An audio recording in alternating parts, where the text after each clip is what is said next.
Welcome to the darkest vault of Hollywood's manufactured history. For decades, American families were completely mesmerized by the golden illusion. We worshipped the gap-toothed grins of black child actors who dominated the dazzling stage lights throughout the 1960s and 1970s.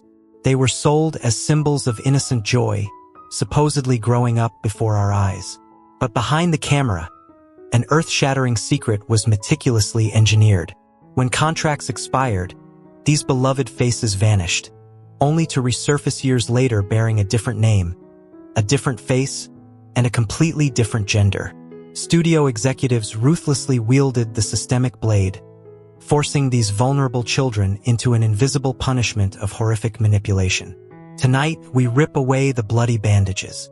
Here are 15 black celebrities and the chilling truth behind the masks America thought it knew. Alan Hoskins. The Hollywood machine is not a dream factory.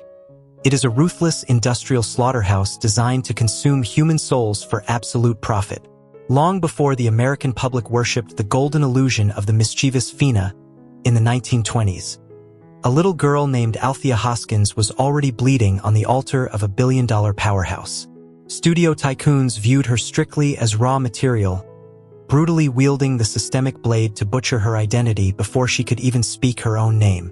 At merely 2 years old, her terrifying, invisible punishment began. To maintain the lucrative boy facade, executives encased this toddler's fragile chest in iron corsets and raw fabric day and night. This barbaric compression warped her ribcage, inducing chronic respiratory distress. A raw agony the studio falsely labeled a congenital defect. They forced her to ingest animal endocrine extracts to permanently strangle her female puberty, chemically scorching her throat to produce that famous raspy voice. She was slowly wasting away under fame's crushing pressure. The ultimate sudden drop hit in 1941. To protect their commercial asset into adulthood, the studio orchestrated a clandestine gender reassignment surgery in Chicago. With inadequate anesthesia, she bit down on a wooden block, enduring a merciless foe of medical butchery. In a secret memoir locked in a vault, Alan wrote of waking in a patchwork body, realizing the surgery just finalized the theft of an ego stripped away long ago. Upon his 1980 death, his internal organs were completely withered from toxic chemicals. Executives allegedly ordered an immediate cremation, terrified the remains would expose the earth-shattering secret of the murdered girl. The true price of a manufactured icon is that creators will eagerly burn your corpse to hide their sins. The suffocating heat of a corporate-ordered cremation instantly chills into the sterile yellow light of a segregated hotel room, where another beloved child star violently stitched up his own flesh to survive. Pepper LaBeija. Look closely at a microscopic droplet of calcified industrial silicone lodged deep within facial tissue. This synthetic object is the sole witness to the golden illusion of a 1950s child model. Audiences worshipped the glossy magazine pages of a young boy representing the ultimate picture-perfect family. But beneath that forgiving spotlight, puberty triggered an invisible enemy. Pepper knew she was female, but fame's crushing pressure forced her into Harlem basements, enduring over 30 unofficial injections of raw silicone.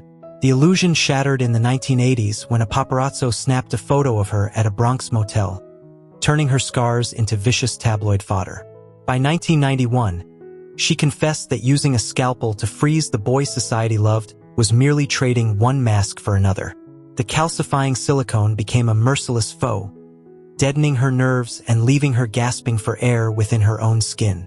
She died in 2003, completely unable to close her eyes. The forensic truth is that a biological prison cannot be escaped by injecting poison into its walls. The rigid, unblinking stare of a paralyzed ballroom queen slowly dissolves into the chemical stench of a Culver City hospital room, where another beloved comedy icon was desperately bleeding out a forced childhood secret. Billie Buckwheat Thomas. In a bleak 1979 Culver City hospital room, the monitor flatlined as a dying man, heavy with painkillers, whispered an earth-shattering secret, the name Lillian. Before this fatal organ failure, audiences only knew the golden illusion of Buckwheat, the wild-haired child star bringing endless laughter to the Great Depression's dazzling stage lights. Rewind the clock, and the illusion shattered completely. The iconic boy was actually born a little girl named Lillian Thomas. At just 3 years old, Hal Roach Studios ruthlessly unleashed the systemic blade. She suffered a horrific invisible punishment. Her chest tightly bound with zinc-soaked strips until her ribs deformed, while livestock-grade male hormones were injected directly into her thighs to eradicate any female puberty. The raw agony reached its peak in 1952 during a butchered Mexican clinic surgery, where they blasted loud jazz music just to drown out her agonizing screams. She woke up as a patchwork of scars, her true identity wasting away beneath a merciless foe of forced chemical abuse. Lillian died at 3 years old under the bandages, she tearfully confessed in delirium.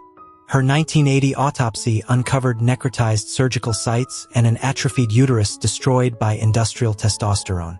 The cruelest impermanence is a human soul forced to expire decades before its flesh.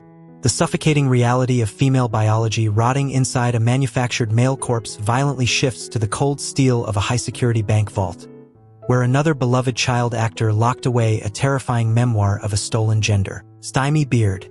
I am nothing but a common, rusted sewing needle, yet I intimately know the raw agony of a human body completely wasting away in the dark. The world only saw the golden illusion of Stymie, the clever, beloved boy who supposedly saved his picture-perfect family from starvation in the 1920s while basking in the dazzling stage lights. But under the sallow yellow bulbs of solitary Harlem hotel rooms, I became his only surgeon. I tasted the earth-shattering secret hidden beneath his elegant suits.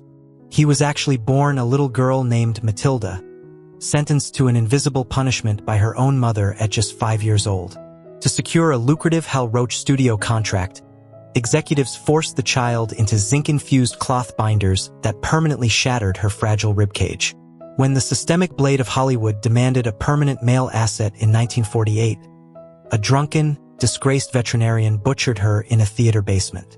I am the cold steel that was forced to piece that rotting human puzzle back together. The ultimate sudden drop occurred in 1978 at the Hotel Teresa. He collapsed on stage, and when medics stripped his costume, they exposed the horrific, blood-soaked binders. Fearing the public disgrace and fame's crushing pressure that would instantly destroy his legacy if he ever visited a real hospital, he relied solely on me. I violently pierced his infected flesh night after night, rest-itching incisions that had burst open, battling a merciless foe of constant infection. By 1981, the silent predator of black market hormones finally claimed his life. As he lay dying, he stared at a faded photograph of little Matilda. The terrifying silence of a blood-stained needle proves that the most agonizing wounds are the ones you must sew shut yourself. The rusted, blood-soaked sewing needle dropped onto a lonely hotel floor abruptly shifts to the violent severing of human vocal cords in a clandestine Atlanta clinic, where another legendary comedian was about to be permanently silenced to manufacture a booming, iconic laugh. Jimmy Walker. I was the sound technician sitting alone in the control room on that heavy, rain-soaked night in July 1985, and I am still haunted by what I heard. Through the thick glass of Studio 4, I watched Jimmy Walker, the absolute comedic powerhouse of the decade, exhausted after a 6-hour memoir recording. He had spent years projecting a golden illusion, basking in the dazzling stage lights and making millions of families laugh. But when the crew took a break, I made a fatal error. I left his lapel mic live. In the pale, sickly glow of the studio, the illusion shattered. I heard his labored breathing through my headphones before he collapsed onto the wooden table, violently coughing up blood.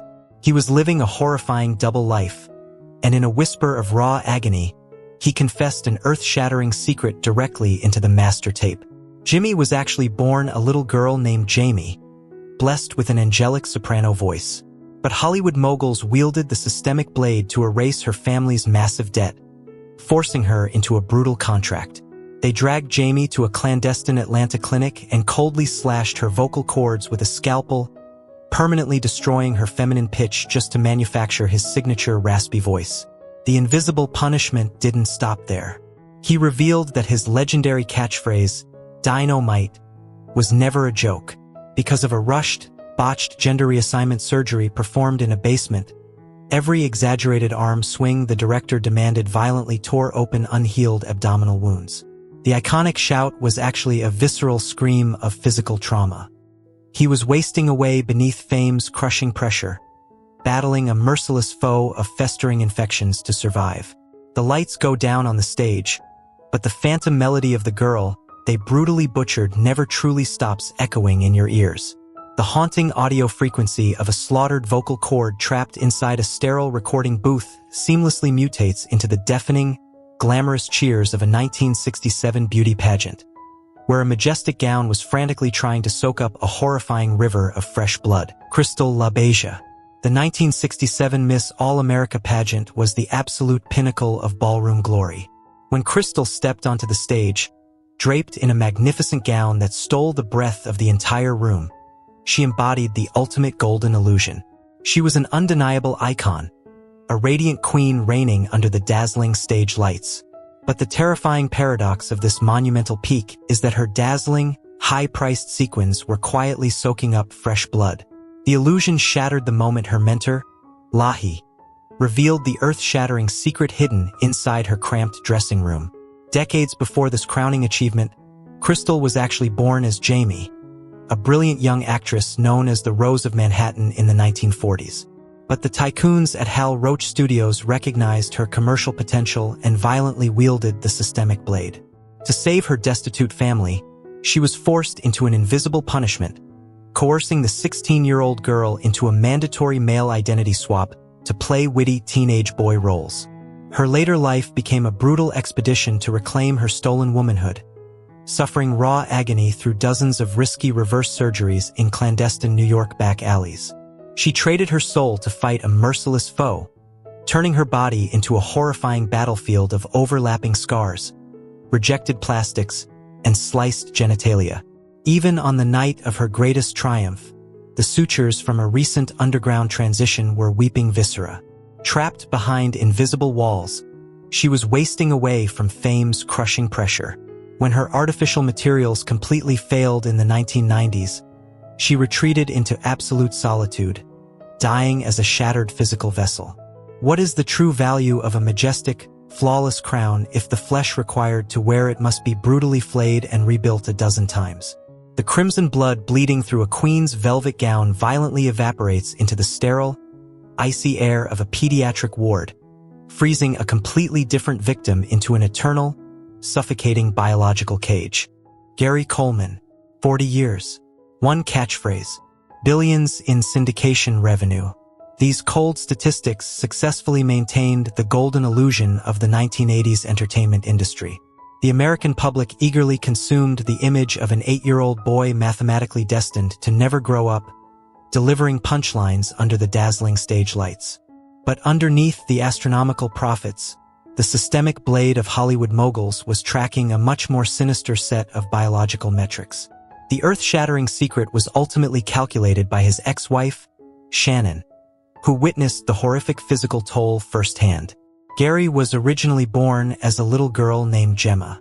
To ensure she never aged past a highly profitable demographic, executives prescribed an invisible punishment: a daily, relentless cocktail of high-dose animal hormones and growth inhibitors, using a fabricated congenital kidney disease as a convenient medical screen. The statistics of her raw agony are staggering. Thousands of chemical milligrams completely strangled her natural female physiological cycle, coarsened her fragile body, and artificially fractured her voice. Rushed, clandestine gender reassignment surgeries patched her together with dozens of artificial tissue grafts, trapping her forever behind invisible walls. Over the grueling decades, little Gemma was wasting away inside a biological cage, her face prematurely weathered by chemical abuse. Behind locked doors, Shannon tragically cataloged the devastating sudden drop of his failing body. He battled a merciless foe as old surgical sites repeatedly failed, resulting in chronic localized necrosis and measurable weeping fluid seeping through his oversized shirts. Terrified of fame's crushing pressure and the financial ruin that would follow if he sought legitimate help, he endured violent muscle spasms in total secrecy. When a fatal brain hemorrhage finally claimed him in 2010, the grim ledger of his existence was officially closed. The horrifying equation of Hollywood proves that the endless laughter of a global audience is directly equal to the 40-year, systematic execution of a little girl's identity. The silent, suffocating statistics of a hidden medical massacre instantly shatter against the digital hum of a live broadcasting microphone, where a careless technological error violently ripped a similar bloody confession directly from the chest of another beloved television brother, Todd Bridges. A single, careless flick of a soundboard switch is all it takes to trigger an irreversible sudden drop. For over a decade, Todd Bridges successfully projected the golden illusion of Willis, the energetic, quick-witted teenager anchoring television's most beloved picture-perfect family. But the terrifying ripple effect of forgetting to unclip a lapel microphone during a 1989 interview break permanently destroyed that forgiving spotlight. As the studio lights dimmed, Todd collapsed backstage, groaning in raw agony as a violent spasm tore through his chest. Unaware the mic was still broadcasting to a horrified control room, he gasped an earth-shattering secret. "My God, little Tanya's incision has burst open again." The illusion shattered. Todd was actually born a little girl named Tanya. To manufacture the lucrative black brother dynamic, the systemic blade of Hollywood executives forced the 12-year-old into a brutal, invisible punishment starting in the summer of 1977. Inside a rusted mobile van, clandestine medical butchers slashed away her budding femininity. That one accidental audio leak exposed a lifetime of wasting away.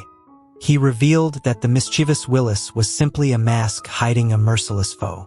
Every morning, wardrobe staff suffocated the child in raw fabric and industrial black tape to flatten her chest, causing ulcerated flesh and fractured ribs beneath the bright t-shirts. Enduring fame's crushing pressure, the star was constantly battling chronic abscesses from cheap male hormones. One tiny technological mistake proves that the truth of a butchered life will always bleed through the strongest tape. The agonizing broadcast of a bursting chest cavity abruptly fades into the sterile, snow-covered silence of an elite European clinic, where another iconic child's biological clock was being aggressively suspended in ice. Emmanuel Lewis. The most terrifying tragedy occurs when a human soul completely dies decades before the body stops breathing. For America, the golden illusion of the beloved sitcom star was eternal youth, charming audiences under the dazzling stage lights. But according to his bodyguard Marcus, the earth-shattering secret was that the child was merely a biological ghost. The illusion shattered. The star was actually born a little girl named Emmanuel.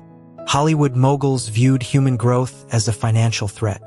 Wielding the systemic blade, they subjected her to an unimaginable, invisible punishment. Exiled to clandestine Swiss clinics, she was pumped full of high-dose growth inhibitors and forced into secret male reconstructive surgeries to permanently freeze her age. She was wasting away, physically paralyzed by a merciless foe of anti-aging chemicals causing severe facial neuromuscular paralysis. The raw agony was entirely internalized. Marcus recalled Emmanuel violently colliding with a sharp table edge. Instead of screaming, the artist retained a stiff, wax-like smile while foul-smelling pale yellow discharge oozed from the abdomen, proving the synthetic Swiss tissues were rotting. Suffocating under fame's crushing pressure, the girl's spirit was mummified inside a decaying shell. The psychological horror is that a soul had completely died long before the physical body ever surrendered. The putrid stench of rotting synthetic tissue leaking from a frozen child's abdomen is suddenly smothered by the desperate fragrance of expensive perfume and heavy velvet, where a legendary beauty icon was violently hiding the ghost of a slaughtered boy. Lena Horne. When Lena Horne passed away in 2010, the entire American nation bowed their heads to mourn an absolute icon of beauty. She was the ultimate powerhouse of the glamorous era, projecting a flawless golden illusion from under the dazzling stage lights. But as the world celebrated her legendary life, only her devoted housekeeper Loretta knew that the casket was actually burying a horrifying, earth-shattering secret. Rewind decades earlier, and the illusion shattered into a nightmare of raw agony. The stunning woman the world adored was actually born as a talented boy named Leonard. Following his father's sudden death, MGM tycoons coldly wielded the systemic blade. To manufacture a highly profitable beauty weapon, they sentenced the child to an invisible punishment. Leonard was violently pumped full of high-concentration female hormones to stifle his deep voice and dragged into underground alleys for butchered gender reassignment surgeries. He was wasting away, an artificial entity meticulously molded by a merciless foe of scalpels and physical torture. Loretta revealed that Lena lived in sheer terror of the forgiving spotlight ever catching her naked, hiding beneath thick silk robes even in her own home. She battled a silent predator of keloid scars and oozing, necrotic implants that her body violently rejected. Suffocating under fame's crushing pressure, her entire existence was a death sentence concealed by velvet. When the earth finally swallowed her grave, it proved that the most glamorous legends are often just beautifully decorated tombs for murdered children. The suffocating darkness of a velvet robe hiding a lifetime of physical decay violently shatters against the frantic, echoing laughter of a live television set, where a tortured comedian's vocal cords were already snapped in half. Jimmy Walker, the Hollywood comedy machine, is explicitly engineered to feast on the physical destruction of its stars.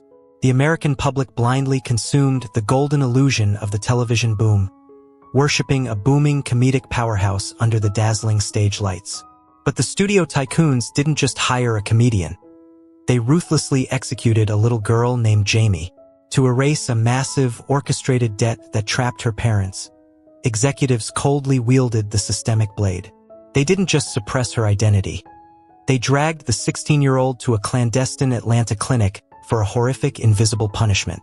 Surgeons violently slashed her angelic soprano vocal cords, intentionally scarring them to permanently manufacture his signature raspy tone. The earth-shattering secret was accidentally captured on a fateful audio tape in 1985. The illusion shattered completely when Jimmy collapsed inside a recording booth, his labored breathing and blood-stained whispers exposing a merciless foe. He confessed that his legendary catchphrase was never a deliberate joke. Because of a botched underground gender reassignment surgery, every time the director forced him to exaggerate his arm swings, it triggered raw agony. The frantic movements violently tore at his unhealed abdominal stitches. He was secretly wasting away behind invisible walls, suffering through simmering infections and minor necrosis just to keep the audience cheering. The horrifying truth of the broadcast industry is that millions of people will gladly laugh at the involuntary physical screams of a tortured, mutilated child. The visceral echo of a fractured voice violently tearing through unhealed flesh seamlessly morphs into the frantic, metallic snap of carbon fiber chest binders, where another legendary late-night comedian desperately hid his bleeding wounds from the world room. For the massive global audience, the explosive, boisterous laughter of this comedic powerhouse represented the ultimate golden illusion of the 1980s. He was an absolute icon dominating the dazzling stage lights. But as the head wardrobe assistant, I was forced to witness the earth-shattering secret hidden beneath those pristine outfits. The illusion shattered the precise moment he frantically stripped off his shirt during a high-speed costume change. The star was actually born a promising young stage actress named Edwina. To survive the harsh, male-dominated comedy sanctuary of the late 1970s, the systemic blade of Hollywood coerced her into a brutal, invisible punishment. She was dragged to an isolated Adirondack mountain villa in 1979 for a horrific gender execution. His torso was violently compressed by carbon fiber binders stabbing directly into ulcerated flesh, alongside hideous, rotting scars from thigh flaps used to reconstruct male anatomy. These wounds were constantly suffering from minor necrosis and bursting stitches, acting as a merciless foe against his own survival. He was wasting away under fame's crushing pressure, living in absolute terror of the public disgrace that would erupt if the world discovered his stitched-up reality. That signature, staccato laugh was never an expression of joy. It was a strictly trained breathing technique designed to perfectly mask the raw agony and gasps of pain tearing through his ruined body.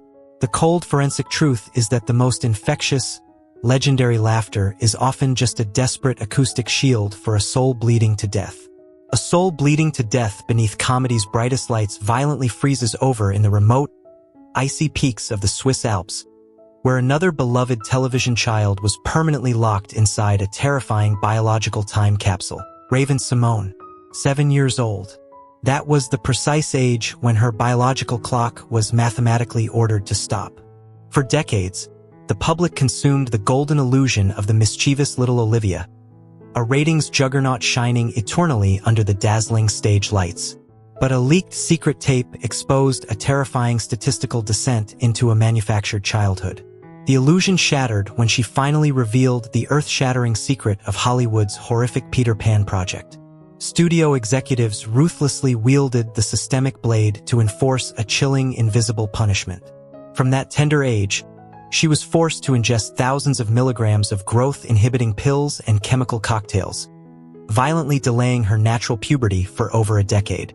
Her skeletal system was systematically wasting away, imprisoned by a merciless foe of daily chemical doses designed solely to keep her small and highly profitable. The biological deficit reached its horrifying climax in 2005. She underwent a massive, clandestine reconstructive surgery deep in the Swiss Alps, desperately attempting to fix her chemically ravaged frame. But the math of survival failed. She now suffers constant raw agony as her body continuously rejects the synthetic tissues, causing chronic infections and simmering necrosis beneath her glamorous red carpet gowns. Suffocating under fame's crushing pressure, her fierce public resistance to any labels is just a desperate calculation to protect the last remaining fraction of a human soul that has been surgically flayed. The final equation of childhood stardom is simple. Eternal youth requires the permanent execution of the adult you were meant to become. The frozen, calculating destruction of a child's natural growth timeline rapidly disintegrates on a deserted television set, where a panicked ambulance crew was violently erasing a bleeding teenager directly from the script. Jamie Foxworth. A single stroke of a screenwriter's pen can become a literal execution order. The public eagerly consumed the golden illusion of the beloved Winslows, celebrating a picture-perfect family under the dazzling stage lights. But when producers decided to replace Judy with a new male character, Toby, that script revision triggered a horrific sudden drop. The studio wielded the systemic blade, forcing her into a brutal, invisible punishment. The earth-shattering secret surfaced when a guard witnessed Jamie rushed away in a 1993 ambulance. Paralyzed and bleeding black fluid, she endured raw agony. Coerced into a clandestine gender reassignment surgery to fit the male role, her grafted tissue succumbed to severe necrosis. Terrified of public disgrace, executives erased Judy Winslow from television history. Jamie was left wasting away, battling a merciless foe of rotting flesh. She survived through adult films to fund skin grafts for her decaying pelvis. Hollywood will gladly amputate your existence to protect their pristine brand. The corporate erasure of a bleeding teenager from a sitcom script directly crashes into the twisted metal of a devastating highway accident, where another child actor used tragedy as a medical smokescreen. Danielle Spencer. Look closely at a jagged piece of twisted chrome recovered from a 1977 highway wreck. This metallic fragment served as the perfect medical smokescreen to protect a multi-million-dollar golden illusion. The public deeply sympathized with Dee, the adorable little sister character delivering lines under the dazzling stage lights. But a leaked archival tape exposed an earth-shattering secret. The star was actually born a boy named Daniel. The studio ruthlessly wielded the systemic blade because they desperately needed an eternal little girl to maintain high television ratings. While the press reported a tragic coma, Daniel was subjected to a horrific invisible punishment inside a secret clinic, undergoing a forced female reassignment surgery with cheap industrial silicone. Every single step on the set became a literal knife thrust into his masculine skeleton, causing raw agony as his frame carried incompatible endocrine components. He was wasting away against a merciless foe of chronic flesh-tearing infections. The iconic wheelchair was never a lingering effect of the car crash. It was the final, tragic protest of Daniel's bone structure against the deceitful stitches. The forensic reality of stardom is that a horrific accident is easily staged to permanently bury a child's true gender. The golden illusion of Hollywood royalty is a devastating lie. Behind the dazzling stage lights lies the horrific reality of the systemic blade, a machine that eagerly butchers vulnerable children to feed a billion-dollar empire. The raw agony hidden beneath those stitched personas reveals the terrifying price paid to survive fame's crushing pressure. When you look back at these iconic childhood smiles, Do you see a brilliant radiance or the silent scream of an imprisoned soul? Help us honor their truth. Like, subscribe, and comment below. Which story exposed the deepest deception? Keep looking beyond the spotlight.